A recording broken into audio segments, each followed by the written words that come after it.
সম্মানিত সুপ্রিয় দর্শক শ্রোতা, দেশ এবং দেশের বাইরে থেকে আপনারা যারা সংযুক্ত আছেন, আমাদের ভিডিও দেখছেন এবং শুনছেন, সবাইকে আন্তরিক প্রীতি ও শুভেচ্ছা জানিয়ে শুরু করছে আজকের প্রতিবেদনে আসা এই অপরূপ সুন্দর আপুটির জীবনের গল্প কথাগুলো আজকে আপনাদের মাঝে তুলে ধরবো। কেন এসেছিল প্রতিবেদনে বিস্তারিত আলোচনা থাকছে।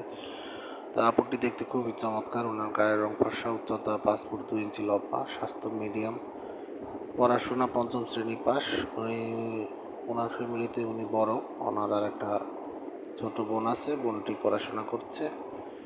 পরিবারে ওনার বাবা মা নেই, ও বর্তমানে আপনার মামা মামির কাছেই থাকে। তো ওনার বাবা মার ওর অ্যাক্সিডেন্টে মারা যায়। উনি বর্তমানে একটি পোশাক কারখানায় কাজ করতেছে। ওনার বর্তমান বয়স 19। তো আসলে পারিবারিক দিক থেকে উনি অসচ্ছল বিদায় বিয়ে শাদী বসতে পারেনি। তো এখন প্রতিবেদনে এসেছে মূলত আসলে একজন ভালো মানুষের জন্য, যে তার সার্বিক পরিস্থিতি জেনে শুনে তার দায়িত্ব নিবে এমন একটা মানুষ পেলে বিয়ে শাদী বসতে চায়। পাত্রের বয়স বা চেহারা নিয়ে কোনো মাথা ব্যথা নেই। পাত্রকে অবশ্যই কর্মঠ হতে হবে, যেন 3 বেলা ভরণ পোষণের দায়িত্বটা সঠিকভাবে পালন করতে পারে, এমন একটা লোকের খুঁজে এসেছে। তো উনি নামাজ কালাম পড়তে পারে, কোরআন পড়তে পারে, উনি মুসলিম। তো এখন কথা হচ্ছে, ওনার আরও ডিটেল যদি জানতে চান, স্ক্রিনে দেওয়া নাম্বার আছে, নাম্বারে কল দিয়ে কথা বলে জেনে নিতে পারেন।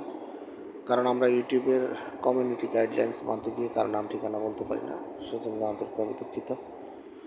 আর আমাদের চ্যানেলের ভিডিও যারা নিয়মিত দেখছেন এবং শুনছেন, প্রত্যেকটি ভিডিওতে একটি করে লাইক কমেন্ট করে এবং ভিডিওটি সর্বোচ্চ শেয়ার করে আমাদের চ্যানেলকে সাপোর্ট করবেন আর চ্যানেলটিকে সাবস্ক্রাইব করে রাখবেন, পাশে থাকবেন, সেই প্রত্যাশা নিয়ে আজকের মতো এখানে বিদায় নিচ্ছি। সবাই ভালো থাকুন, সুস্থ থাকুন, স্বপ্নভূমি চ্যানেলের সাথে থাকুন। আসসালামু আলাইকুম।